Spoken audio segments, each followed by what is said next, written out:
Alejandro, welcome again. It's Thank two you. years after the last interview I did with you in Gouda, in the Balzaal. And since the 9th of October, Friday, you started with a workshop, which is called Biodanza and Flux. Yeah. Maybe, maybe you can explain a little bit about this term. Yes. Vivencial flux is something I invented a little bit. Is We have two words there. Vivencia, who mean vivencia is an experience who we live here and now, fully present, and it can have different strength in these vivencias. So actually, we live these vivencias in our everyday life, but these vivencias they change. They are in chain, one vivencia, another vivencia, and all day long go like this, and sometimes have little spaces. In biodanza, we experience this flux. It's a kind of flow where all the vivencias will condense and go together with more strength than in a day. So we experience in only 1 hour and a half or 2 hours a lot of things happening, and sometimes Can you call that bliss, a bliss moment? a bliss moment. Yeah, the moment of in nothingness. Yes, we can say that. We can say that. We can say it's a bliss moment. It's a moment of strong things happening inside, of realizing things actually. You open a space and you realize something of your life. Can you explain why that's important for human? Yes, it's very important for humans. Why? Because uh, sometimes we stop everything just to think about life, and then we start to think about the reality we are living, what is happening in Africa, what is happening in Orient, what is happening now with the refugees, what is happening in my work, what is happening in my quotidian everyday life. So all this information start to push you to a kind of mental disorder, a kind of excess of information of the reality, and you become little by little crazy about all these things. You don't know what to do, and you need to balance this with all the feelings side. That means two words: the word I think, the word I feel. And in this vivencial flux, we mix these two worlds. So this can come to this, and this can come to this. So from mental to heart, from feelings to mental, and that change each other. Yeah, you are balancing it. You are balancing it, exactly. Yeah. We call it integration process. An integration of our feeling, what I think, what I feel, what I do. Yeah, and most people in the busy world, they only think. They Yes. feel too little, I Yes. suppose. Yes, yes. We live in a world where we are very proud to say we are free to think whatever we want. But can we say really we are free to feel whatever? And are you It's free to both. make our choices? Yes. We like to think we make them. Yes. Yeah. Okay, so you started Friday night and it's now Sunday afternoon. What do you see with these people? Progression, a lot of progression, a lot of things happening inside. I like to lead them to a place they don't know they are going there.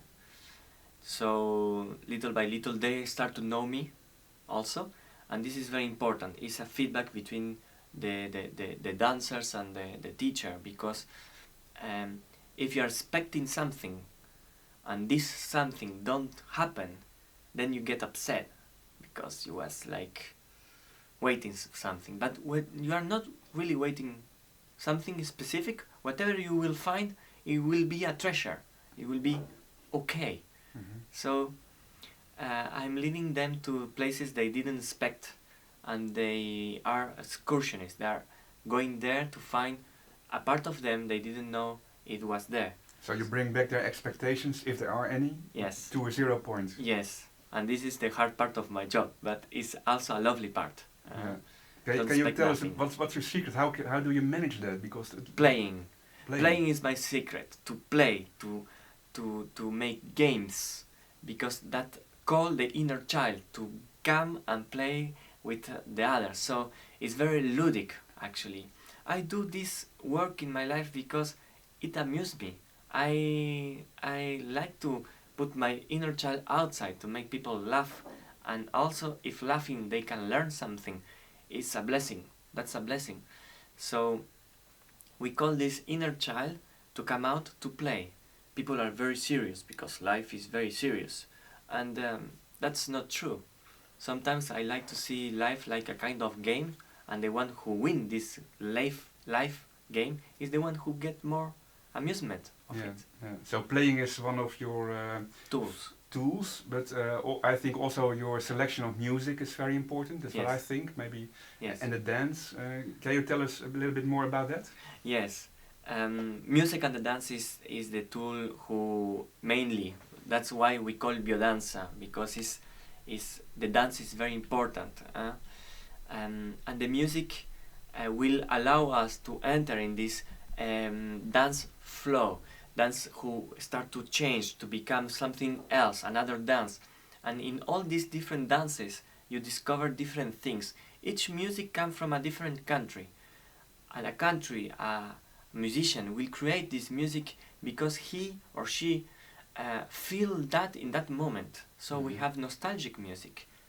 We have in Orient, we have a lot of music who trying to find inner peace or meditation states, because Orient is like that, Far Orient. You go to Brazil and it's party music, because the people need that to.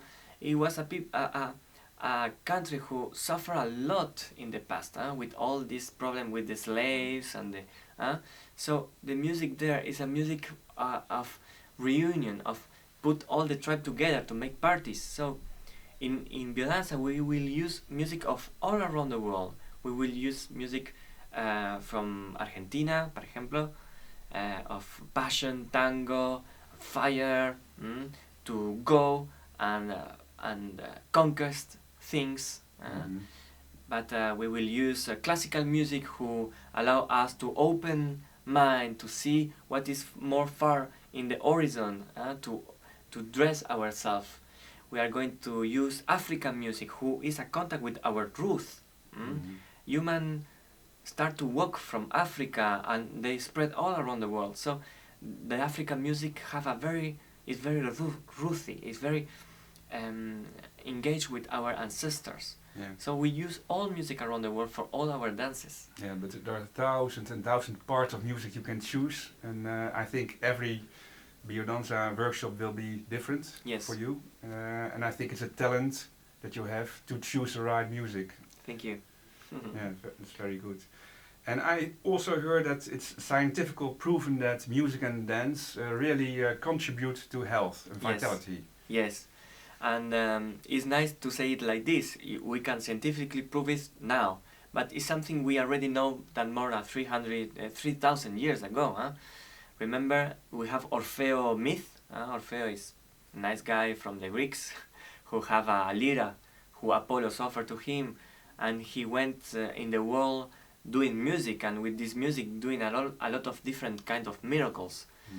And one of the miracles he achieved is to heal people with that.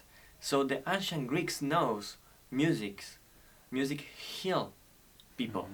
Okay, maybe not every music now, because we have music who are not calling actually the harmony. The ancient Chinese says when we fall sick is because we lose harmony. So music is an outside input.